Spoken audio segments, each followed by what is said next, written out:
మీకన్నా తక్కువగా ఉన్నవాణ్ణి చూసి వెకిలి నవ్వు నవ్వడం, మీతో సమానమైన వాణ్ణి చూసి నిర్లక్ష్యం చేయడం, మీకన్నా పైనున్న వాణ్ణి చూసి అసూయతో ప్రవర్తించడం జీవితంలో అలవాటైపోతే వాడు రేపు పొద్దున్న ఎక్కడ ఏ స్థానంలో కూర్చోపెట్టండి, వాడు ఓ ఉద్యోగస్తుడిగా వెళ్ళాడు అనుకోండి, వాడితో సమాన ఉద్యోగుల్ని చూసి నిరాదరణ, పై వాళ్ళని చూసి వెకిలి భావన.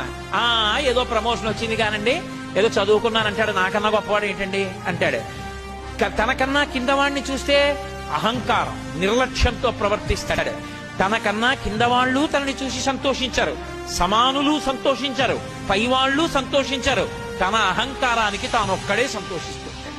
అటువంటి వాడికి ఆపదొస్తే కాపాడేవాడు ఎవ్వడూ ఉండడు. అందుకే జీవితంలో సంస్కారమును పొందుట అన్న మాటకు అర్థం ఏమిటి అంటే, తనకన్నా పెద్దలు కనపడితే గౌరవించాలి, తనతో సమానులు కనపడితే ఆదరించాలి, తనకన్నా కింద వాళ్ళు కనపడితే పరమ